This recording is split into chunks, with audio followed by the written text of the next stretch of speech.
तो चलिए आज हम स्टैंडर्ड 6 की मराठी सब्जेक्ट की पहली कविता नव्या युगाचे गाणे ये आज हम देखेंगे, पढ़ेंगे। इस कविता में कवित्री ने हमें कैसे नए ज़माने में एकजुट होकर कंधों से कंधे लगाकर काम करने का तरीका बताया है और बेखबरी बेवाकिफ़ी से साइंस के नज़रिए से बेखबरी और बेवाकिफ़ी का जो अंधेरा है उसे हटाकर साइंस के नज़रिए से हमें देश को उन्नति की ओर ले जाने का बताया गया है। जात धर्म सब अलग होने के बावजूद भी हम कैसे एकजुट होकर काम करते हैं, ये हमें इस कविता में कवित्री ने बताया है। तो आइए शुरू करते हैं पहली कविता स्टैंडर्ड 6 की नव्या युगाचे गाणे। आप अपनी बुक्स निकालकर मेरे पीछे ये कविता पढ़ेंगे। तो चलिए कविता पहली नव्या युगाचे गाणे यानी नए जमाने के गीत। ऐका म्हणा वाचा, सुनो कहो और पढ़ो।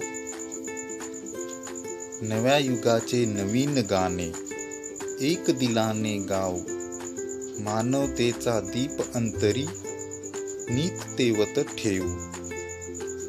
अज्ञानाचा तिमिर सारुनी तेजोमय हा सूर्य उगवला। विज्ञानाच्या नभोमंडळी आपण तारे होऊ। रंग आपुला वेगवेगळा, सूर आपुला एकसारखा। अनेकतेतून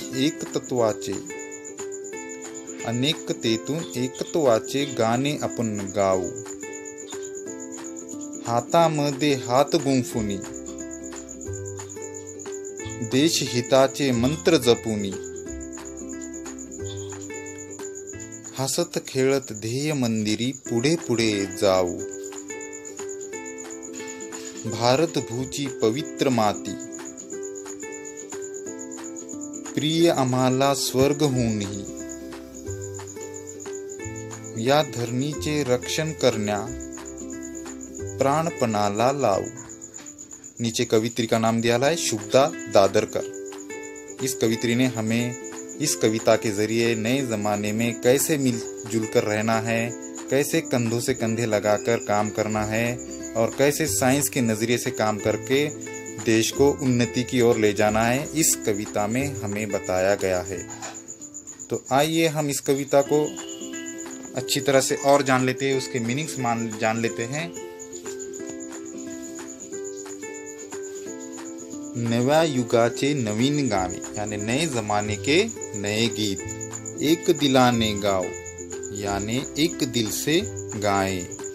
मानवतेचा दीप अंतरी नीत तेवत ठेवू। मानवतेचा यानी इंसानियत का दीप यानी दिया, अंतरी यानी अंदर, अपने अंदर इंसानियत का दिया अपने अंदर। नीत तेवत ठेवू, नीत यानी हमेशा, तेवत जलता हुआ रखना है।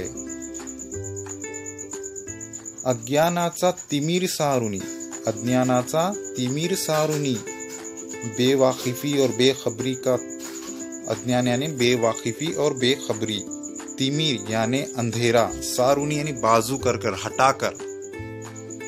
बेखबरी का और बेवाकिफ़ी का अंधेरा हमें हटाकर तेजोमय हा सूर्य उगवला।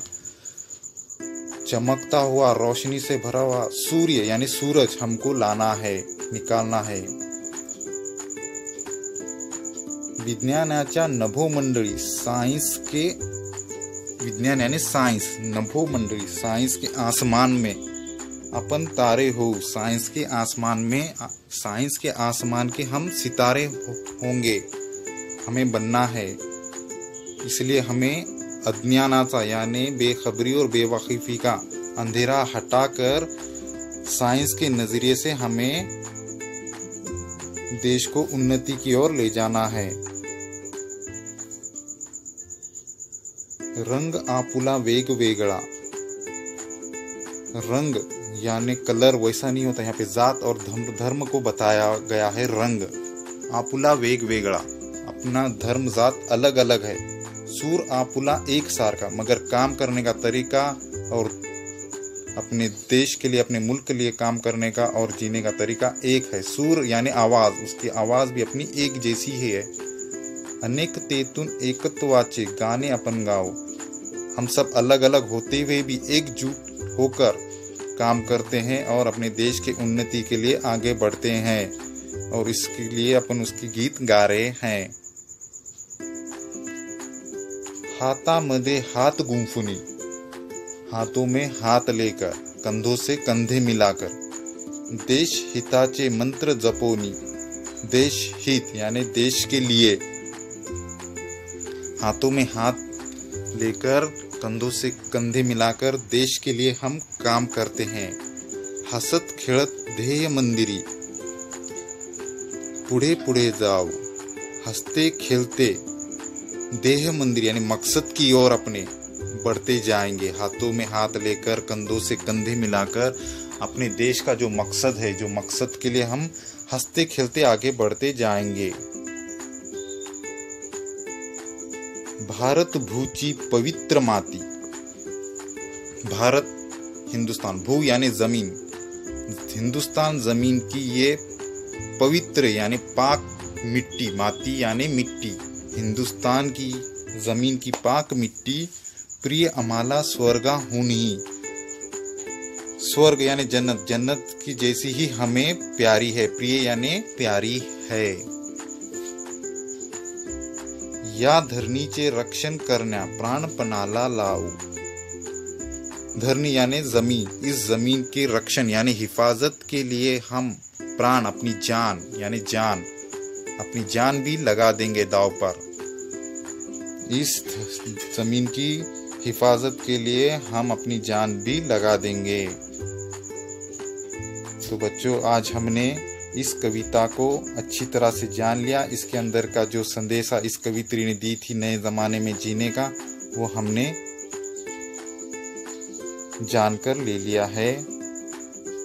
तो आप भी इसके जरिए जो जानकारी दी गई है कवित्री ने, उसको अपने दिलों में रखकर उसी तरह से एकजुट होकर काम करेंगे।